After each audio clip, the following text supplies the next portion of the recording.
Everyone, स्वागत है आप सभी का आर्टेक सॉल्यूशंस पर फिर से एक बार।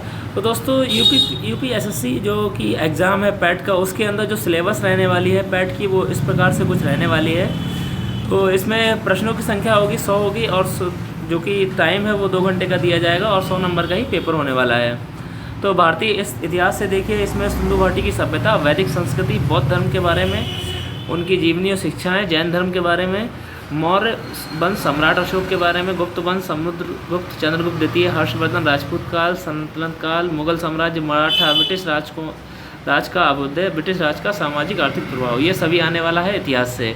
भारतीय राष्ट्रीय आंदोलन से स्वाधीनता आंदोलन के प्रारंभिक वर्ष, स्वदेशी तथा संवेदीय और अवज्ञा आंदोलन, महात्मा गांधी तथा अन्य नेताओं की भूमिका, क्रांतिकारी आंदोलन तथा उग्र राष्ट्रवाद का उदय, विधायी संशोधन तथा ब्रिटिश इंडिया एक्ट 1935, भारत छोड़ो आंदोलन, आज़ाद हिंद फौज तथा नेताजी सुभाष चंद्र बोस।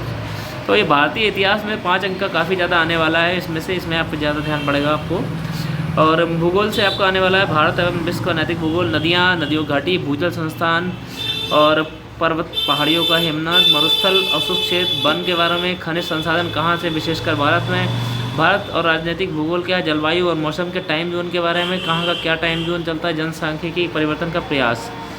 भारतीय अर्थव्यवस्था के बारे में आने वाला है कि 1947 से 91 तक, और उसमें योजना आयोग, मिश्रित अर्थव्यवस्था, दुग्ध विकास, ऑपरेशन फ्लड, बैंकों का राष्ट्रीयकरण तथा सुधार, 1991 में आर्थिक सुधार तथा उसके बाद की अर्थव्यवस्था आने वाली 2014 के पश्चात आर्थिक सुधार क्या क्या हुए, कृषि में ढांचागत श्रम सुधार, आर्थिक और जीएसटी, ये सब लेटेस्ट चीज़ें आने वाली हैं।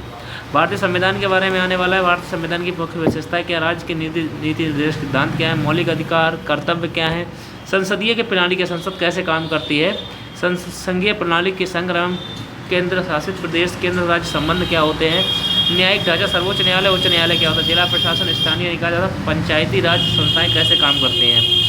सामाजिक विज्ञान के अंदर, सामान्य विज्ञान के अंदर आने वाला है आपका प्रारंभिक भौतिक विज्ञान आने वाला है, और प्रारंभिक रसायन विज्ञान यानी प्रारंभिक जीव विज्ञान। प्रारंभिक का मतलब ज़्यादा टफ नहीं आने वाला है, जनरल साइंस में से बेसिक चीज़ें आएंगी। और मैथ में भी कुछ इस तरह से बेसिक आने वाला, पूर्ण संख्या, भेद, दशमलव, प्रतिशतता, साधारण अंक गणितीय समीकरण, वर्ग, वर्गमूल, घातांक और घात औसत, ये सभी चीज़ें मैथ के अंदर आने वाली हैं। सामान्य हिंदी में संधि विच्छेद, विलोम शब्द, पर्यायवाची, वाक्यांशों के लिए शुद्ध लिंग, शम शुद्ध, भिन्नात्मक शब्द, मुहावरे, लोकोक्तियाँ, सामान्य शुद्धियाँ और लेखक और रचनाएं, गद्य और पद्य इसमें से आएगा। सामान्य अंग्रेजी में इंग्लिश व्याकरण, और ये आपका जो नॉर्मली गद्य और गद्यांश जो आधारित होता है, एक पैराग्राफ आएगा, उसको आपको आंसर निकाल कर देना होगा। और आपका जो लॉजिक और रीजनिंग में जो है आपका आने वाला है, एक मेन समूह से भिन्नों को अलग करना, कैलकुलेटर, घड़ी, कारण प्रभाव, कोडिंग, डिकोडिंग, और जो भी नीचे की तरफ जो सब्जेक्ट दिए गए समायिकी में से 10 अंक का आएगा। सामान्य जागरूकता, जनरल अवेयरनेस क्या होनी चाहिए व्यक्ति की, तो उसमें आएगा।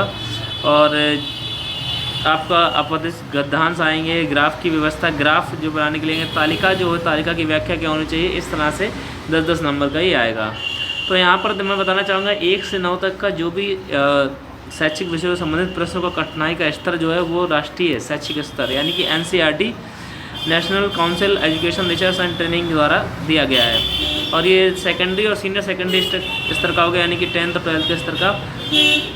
और ऑब्जेक्टिव प्रश्न होंगे ज़्यादातर, सभी जो है बहुविकल्पी प्रश्न आने वाले हैं, और प्रत्येक गलत क्वेश्चन पर यानी कि 0.25 अंक यानी 1/4 अंक की कटौती की जाएगी।